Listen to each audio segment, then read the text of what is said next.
एक नल राजा था, उसके दमयंती नाम की रानी थी। नल के राज्य में अनेकों गांव और शहर लगे हुए थे। एक दिन एक बुढ़िया राजा के महल के नीचे दस्या माता का डोरा बांट रही थी, जिसे लेने के लिए बहुत भीड़ लगी हुई थी।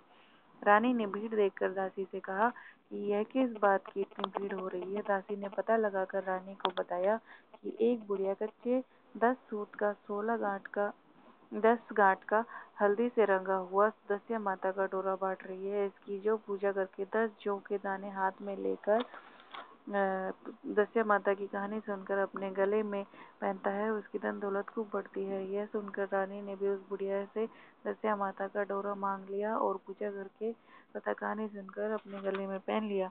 एक दिन राजा ने जब रानी के गले में हीरा जवाहरातों के हार के साथ उस डोरे को बंधा हुआ देखा, तो उसने रानी से पूछा कि यह किस बात का डोरा तुमने पहना है। रानी ने कहा, यह दस्या माता का डोरा है, इससे धन लक्ष्मी बढ़ती है। सुनकर राजा ने कहा, हमारे यहाँ किस बात की कमी है? खजाने हीरे मोतियों से भरे पड़े हैं। यह सुनकर कहकर राजा ने रानी के गले से उस डोरे को उतार कर फेंक दिया। उसी दिन दस्या माता ने स्वप्न में राजा से कहा, हे राजन, यह डोरा फेंक कर तूने अच्छा नहीं किया। यह तेरा धन मिट्टी कोयला हो जाएगा। दूसरे दिन राजा ने देखा कि उसकी सब धन राख हो चुका है। यह देख कर राजा और रानी बहुत दुख हुए। वह इतने निर्धन हो गए कि उनके पास खाने तक को ना रहा। तब राजा ने रानी से कहा कि कहीं अन्य शहर में चला जाए। रास्ते में राजा रानी एक तालाब के पास रुके। तब राजा ने रानी को एक तीतर बुलाकर दिया और कहा, इसे पका लो, मैं अभी आता हूँ। रानी ने तीतर पकाया। जब वे उसे खाने को तैयार हुए तब पका हुआ तीतर भी उड़ गया। तब वे दोनों और आगे बढ़े और अपनी बहन के यहाँ पहुँचे। बहन ने उनको पुराने घर में ठहरवा दिया और हीरा जवाहरातों से एक घड़ा भरकर उनका सत्कार करने के लिए पहुंची। उसने राजा रानी के सामने जैसे ही घड़ा खोला कि उसमें रखे सभी हीरा जवाहरात राख हो गए। यह देखकर राजा ने बहन से कहा कि इस घड़े को ये तो यहीं जमीन में गाड़ दे। फिर वे अपने साथी एक बादशाह के यहाँ पहुंचे। बादशाह ने उनको अपने पुराने महल में ठहरा दिया। उस महल में एक नौलखा हार खूंटी पर टंगा हुआ था। जैसे ही राजा रानी उस महल में पहुंचे, दीवार पर बने मोर ने उस नौलखा हार को निगल लिया। यह देखकर राजा रानी ने सोचा कि यहाँ से भी चलना चाहिए, नहीं तो चोरी का इल्जाम लग जाएगा। फिर राजा रानी एक माली के यहाँ नौकरी करने के लिए पहुंचे। माली के यहाँ वे जैसे ही पहुंचे, उसका 12 साल से उजड़ा हुआ बाग फिर से हरा भरा हो गया।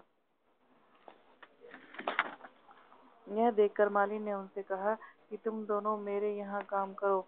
उस पर रानी ने कहा, मैं 4 काम नहीं करूंगी। 1 दीपक नहीं जलाऊंगी, 2 चारपाई नहीं बिछाऊंगी, 3 झाड़ू नहीं दूंगी, 4 बर्तन साफ नहीं करूंगी। इस पर माली ने कहा, अच्छा तुम यह काम मत करना, तुम केवल फूलों की माला बनाना और सब्जी बाजार में बेचना। राजा बाग की रखवाली करता रहेगा। एक दिन रानी माली की सब्जी बाजार में बेचने को गई और अन्य स्त्रियों से बोली कि सब्जी ले लो। तब स्त्रियां बोली कि तू अभी रुक जा, पहले दस्या माता की कहानी सुन ले। वह रानी बोली कि पहले मैं भी दस्या माता की कहानी सुनती थी।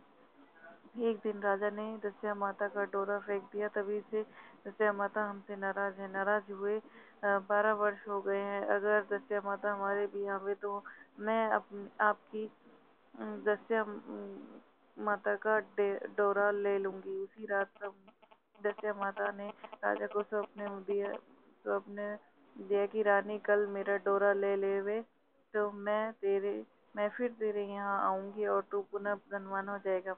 दूसरे दिन रानी ने दस्या माता का डोरा ले लिया और अपने शहर की ओर चल दिया। दस्या माता ने राजा को और माली को खूब धन दिया। तब अब राजा रानी अपने राज्य को चल दिए। आगे चलकर राजा बादशाह के पुराने महल में पहुंचा और वहां जाकर देखा कि हार उसी कोठी पर टंगा हुआ है। तब बादशाह ने बोला कि यह लो अपना हार, जिससे मेरे सिर का कलंक छूटे। इसके बाद वे राजा रानी अपनी बहन के घर पहुंचे और उस गड़े हुए घड़े को जमीन से निकाला तो देखा कि उसमें हीरे जवाहरात भरे हुए हैं। उस घड़े को अपनी बहन को देकर बोले कि अब फिर हमारे दिन अच्छे हो गए हैं। उसके बाद वे तालाब के पास पहुंचे तो वो जो पका हुआ तीतर उड़ गया था वही पड़ा हुआ मिला। इसके बाद वे अपने महल पहुंचे तो देखा कि जो धन राख हो गया था वह फिर से पहले जैसा हो गया। इसके बाद एक दिन रानी दस्या माता का आगमन खूब धूमधाम से किया। हे दस्या माता, जैसे तूने राग को धन किया वैसे सबको धन दौलत देना।